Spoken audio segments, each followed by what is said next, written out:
I don't listen to the haters, man, I treat them like the enemy. Had a couple traitors, man, but now they know. When the time came, definitely I just spoke to God. And I told God, I'm not doing this anymore. I did a letter in the morning, presented the letter as well. Wow, that is bold. It's all about risk taking, otherwise you can't move. Yeah. If I want to resign, it's not easy asking someone who never resigned about the whole thing. You don't care what they all will say. Hi, my name is Migosi. Welcome to this week's episode of the Business Corner. I have missed you so much. I know it has been a long time, but we are finally back, and we are back doing it big. Today, we are very honored to be joined by a tailor from Ukwala himself. So I'm just going to give him a chance to introduce himself, and then we can get this on the road. Hi. Hi, how are you? I'm alright. How are you doing? Well, great. Thank you so much for having us. Great. So tell us a little bit about yourself. Who are you?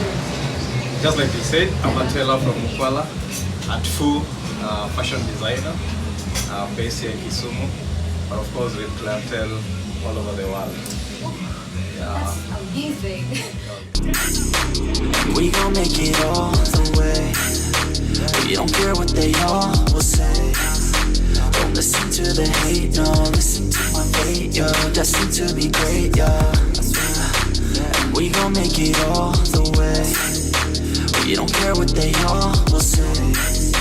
Don't listen to the hate, no. Listen to my fate, yo. Yeah, we like to go. Clients pushed me into this. Actually, the way I got into doing what I do at the moment, I began by first selling suit accessories.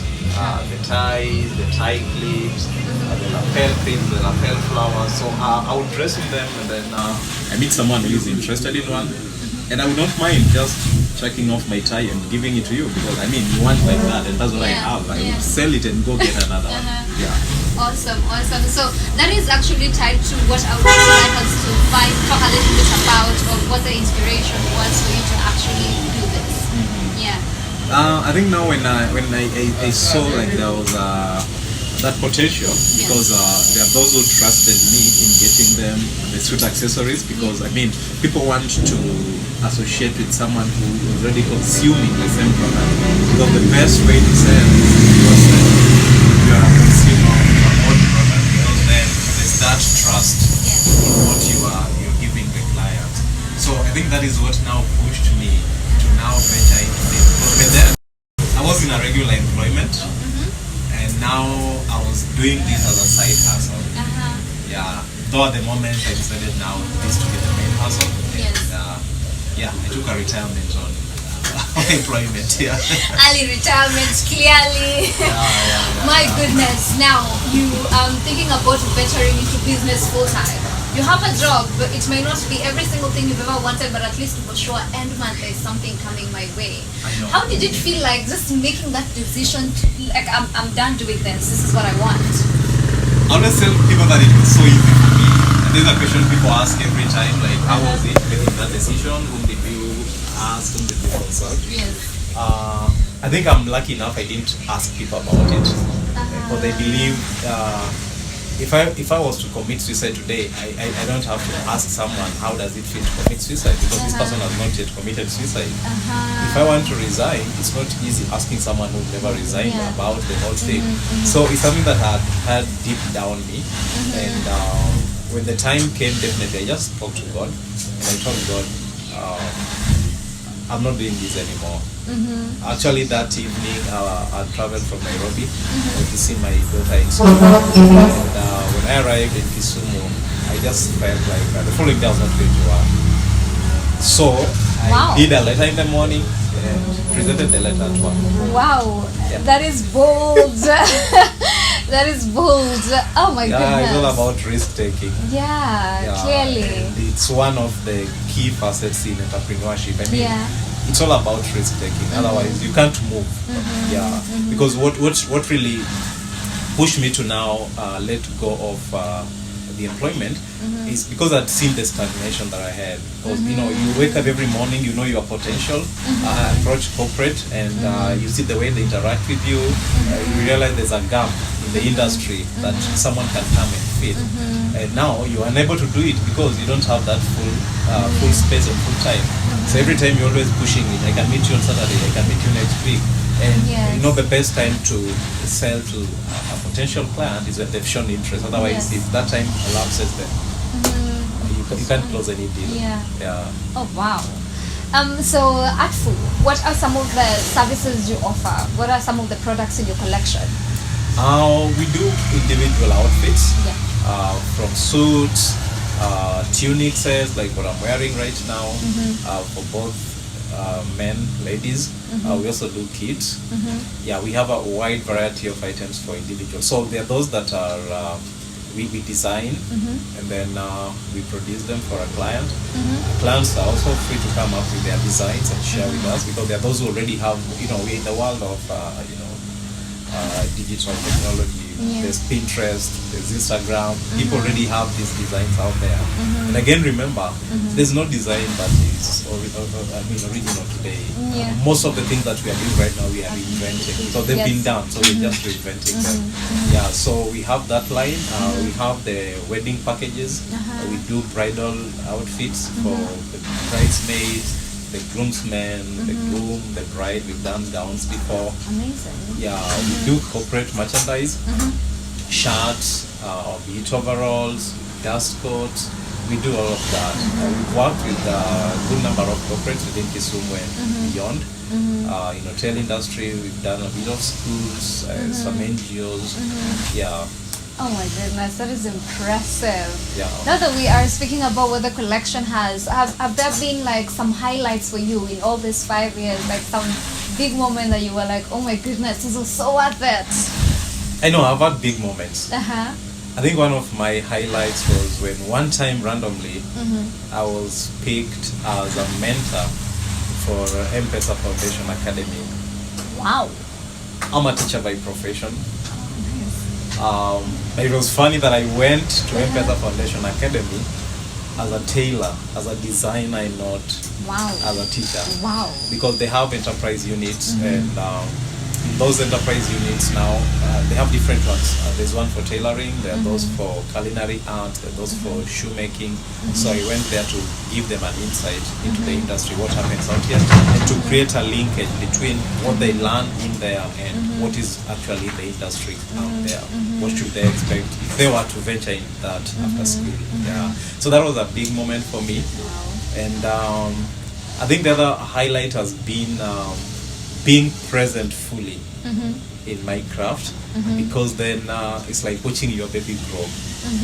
Yeah, you know, this baby that you gave birth to, but you've always been busy because of other duties, other obligations, so you've never been present. Actually, you just get to feel, like, to see the baby grow. So then you have this time and you see growth. Actually, like, I could tell that there's growth. Clients give you feedback and you feel this growth, and you go home, sleep with a lot of joy in your heart. Wow, that is amazing. That Yeah. is good.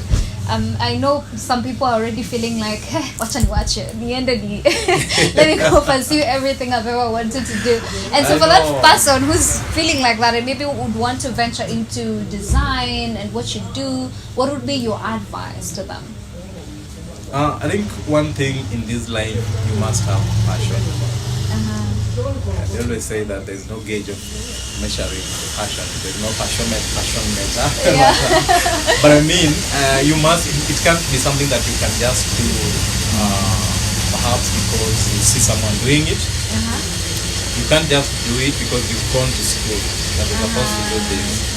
Yeah, because I didn't go to a fashion school, but I'm a fashion designer. So it's not a craft that you need to go to a school, so that then you can be able to grasp a few skills here and there. Yes. Yeah, in fact, the beauty of it is that I'm learning the street skill, which is even more vital than someone who sits in a class to be trained.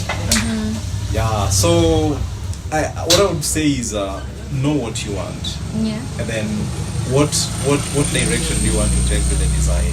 You know, you can't do everything again. You must have an area of specialization. You're not able to do everything, and then back it up a bit. You know, like you must always be ready to learn. Just like me, I've learned a lot, be it on internet space, through other people. You must also have some friends who are in the same industry who are like your mentors who help you then to come up. Yeah, but ultimately, don't do it because someone is doing it. Yeah, and then one thing that I've also learned, majority of people who are doing tailoring and design, majority of those who are succeeding are people who have let the technical bit aside and they are doing management. So you're like a creative director, you design and then you make sure the design executed. So you have a team that is working now on executing the design. So yours is to check the quality control measures and all that. Yeah, because I've always looked at it from this angle. We've never seen the MD of Kenya Power climb a pole trying to fix the electric cables there. I mean, but the success of that company lies with his hands. Sometimes he may not even be capable. He may not even be an electrical engineer. But at least he is able to know on how to manage a business, know how to commercialize every aspect of that company and every services that they are offering, so that then there can be that profitability in the company. I think that is the key thing, because today, Felicity, anything that you do, the ability to commercialize it, that is the most important thing. Because we're in an era where there's no work. People are crying of unemployment, and we can't sit pretty and wait for government. We sit pretty, blame this government. We sit pretty, wait for the next government to blame. What are we doing ourselves as citizens? Yeah, so it starts with you. Everything that you're doing, learn on how you can be able to commercialize it. Even those who are going to school, you are at the university, you're in a college, whatever you are learning, if it's a skill, don't only think of being employed. Unfortunately, that's how our education system has been. Because even you find lecturers and tutors telling you, like, when you go to the field, the employer will need this. And, I mean, without knowing that, it's not a must that there's an employer somewhere. I could be the employer. So I think that is one important aspect that everyone should learn. How do you commercialize everything in everything that you do? How do you make some money out of it, so that then you can be able to, feed yourself, feed your family, or even feed others as well. Yeah. Amazing. So currently, how many employees do you have? At the moment, we are 10. That is plus me. Wow. Yeah. Other than the workshop here, I have an alternative workshop elsewhere, though without front office, just the workshop only, just the technical guys there. Yeah. Oh wow, interesting. Wow, from starting alone to having 10 people. So how do you choose the people to work with? I don't have a specific kind of a skill set that I need. Yes. But what I look for is how is your willingness to adopt to our standards? Yes. Because people work in different workshops. I've met people who are skill-packed, but they are not able to adjust to what I do because that willingness to adjust to our standards becomes a problem. So I'm so interested in someone may not be as smart, but they are willing to adjust to our standards, so that then there's consistency in what we channel out there to our customers. So that is my key area. Though there's the bare minimum. Of course, you must know how to stitch, and you must have an area of specialization, so that then, because we employ based on need, which area do we need someone, like we get a lot of orders for shirts, trousers and suits. In a way, clients have just defined us as people who sew with men outfits, and we get, I think, over 70% of our orders are suits and tunics. Yeah, so that is the area that we normally employ so many times.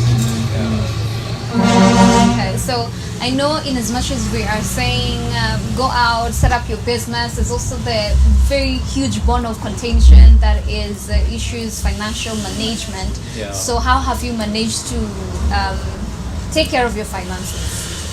It's a tricky one. Yeah. I think that's where most entrepreneurs are, go down, because if you get the statistics, how many businesses begin in a year, how many are present after 1 year, after 2 years, like it's shocking how the rate at which people are closing down. And I've even seen it in our my neighbors around, someone begins something so nicely, in 7 months they're gone, and majorly it's the issues of finances, because one, there's that availability of proper financing for these enterprises. It's quite a challenge. Getting that money is not easy.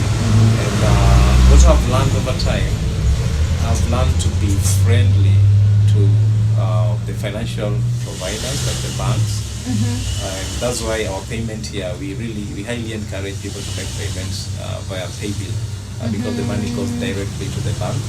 It helps us in lifting our interactions in the bank, and through that sometimes we manage to get some loans that helps you to push something here and there. So that is one area that is key to an entrepreneur. You must be a friend to the banks.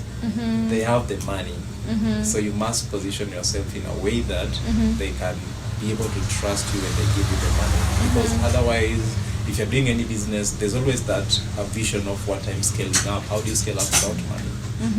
Unless you are born from a family where you have enough and someone can lend a hand.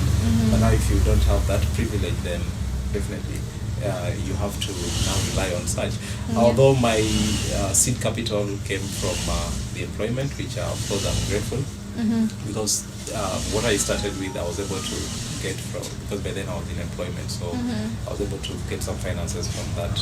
Okay, all right, amazing. So some of the challenges that you have faced running this business. Hey, I love how many do I give? Is there a minimum? You can give as many as you want.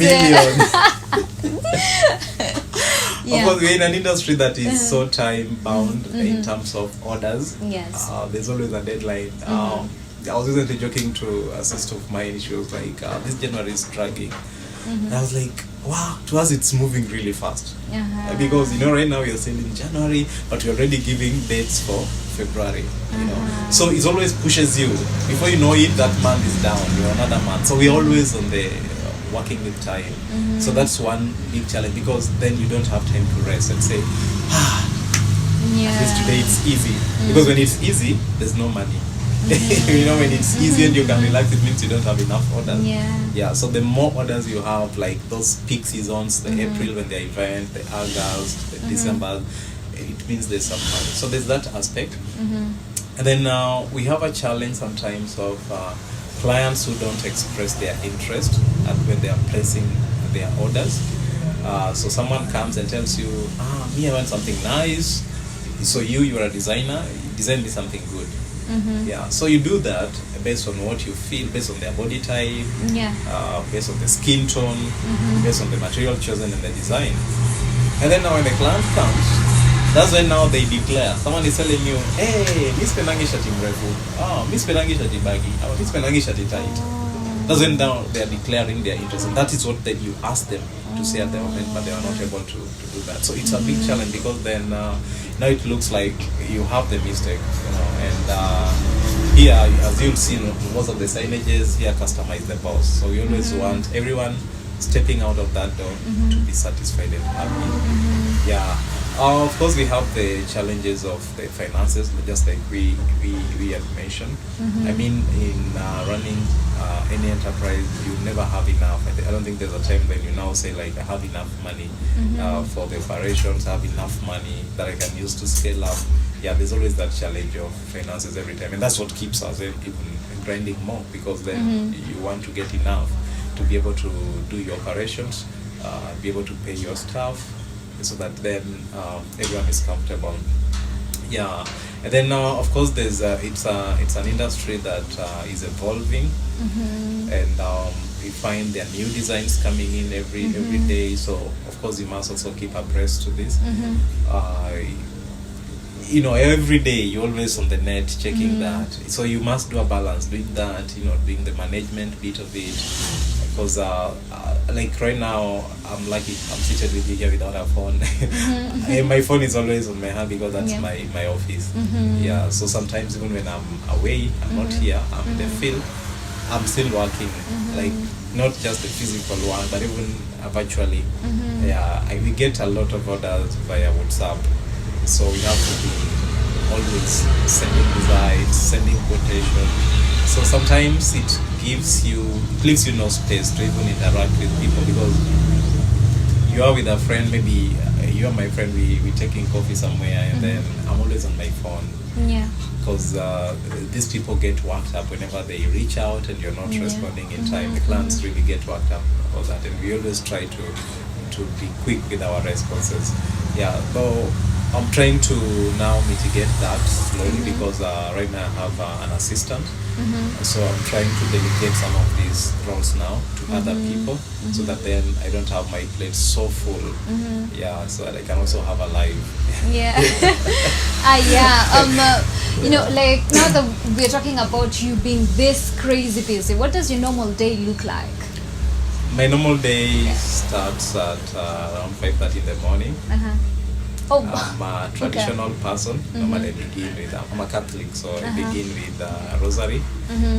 Yeah, either reciting that or just virtually on TV. Yeah, but I like it that way. It gives me some energy to start my day. And then it goes to posting. We do our post for the day on Instagram, Every Facebook. single day? Yes, every single day. Wow. And on WhatsApp status. And then, of course, by then they already request from last evening. There are clients who send their requests as late as 11, midnight, past midnight.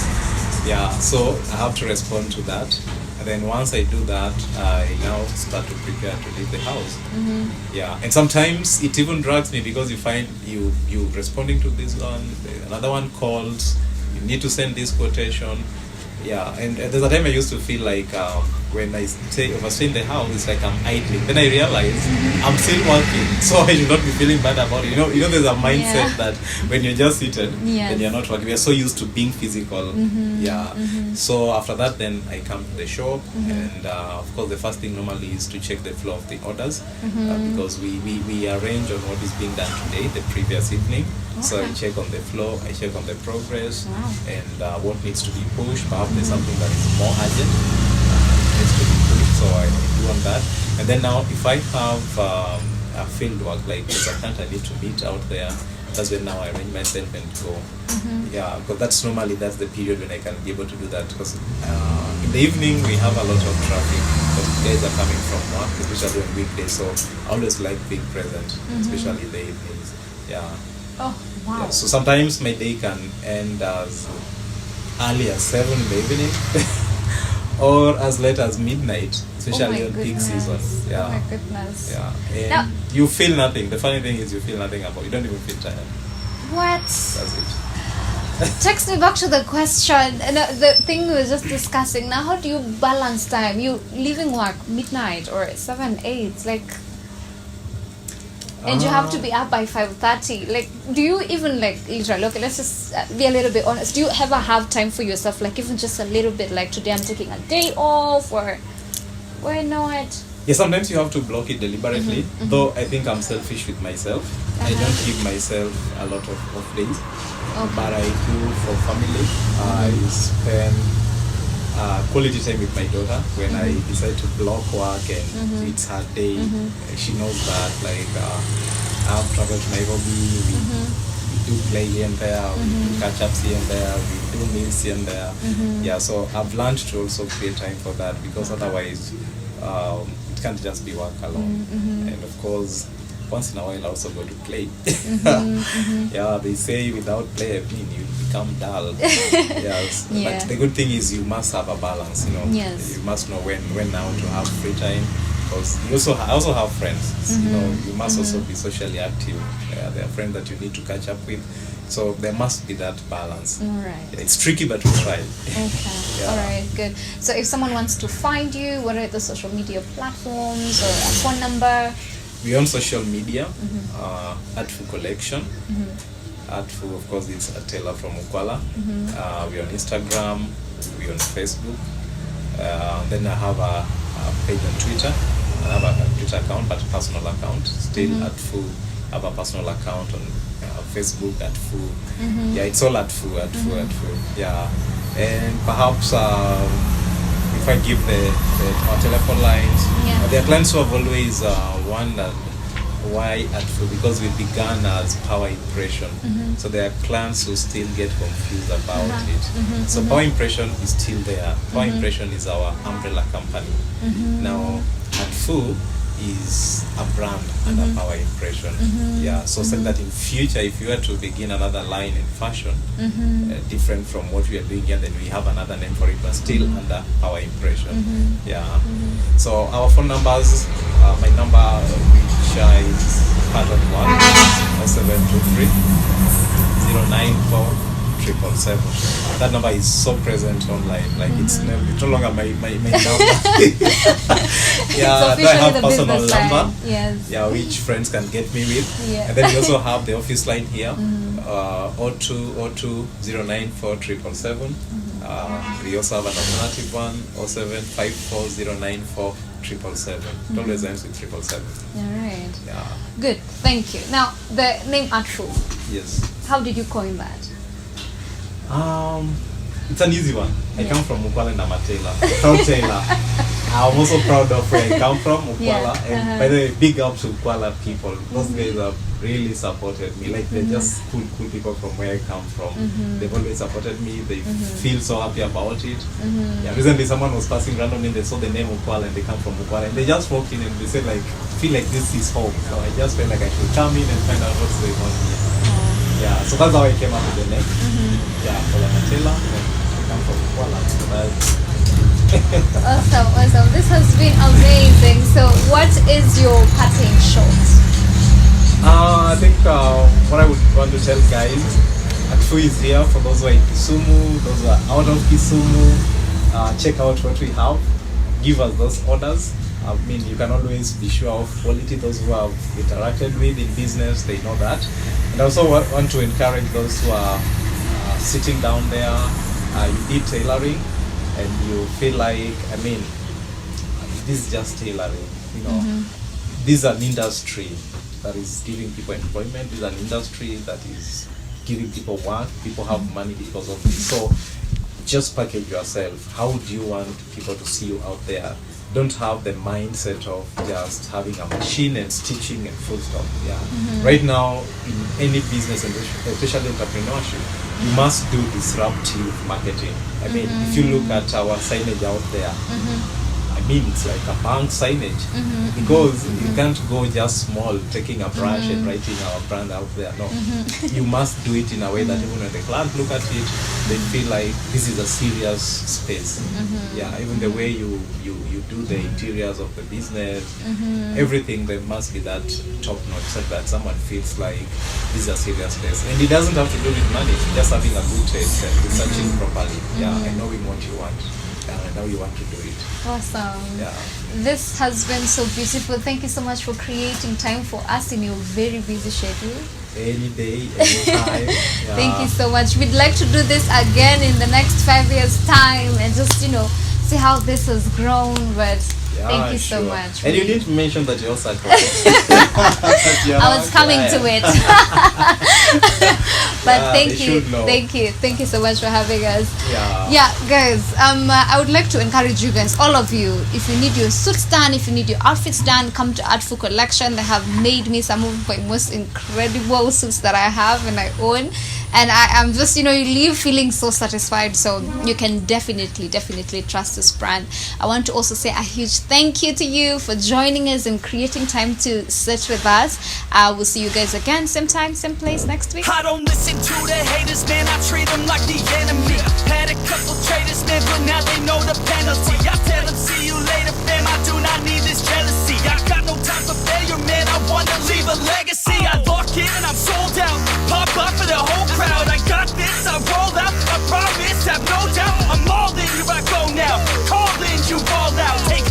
some pros now, they novice when I throw down.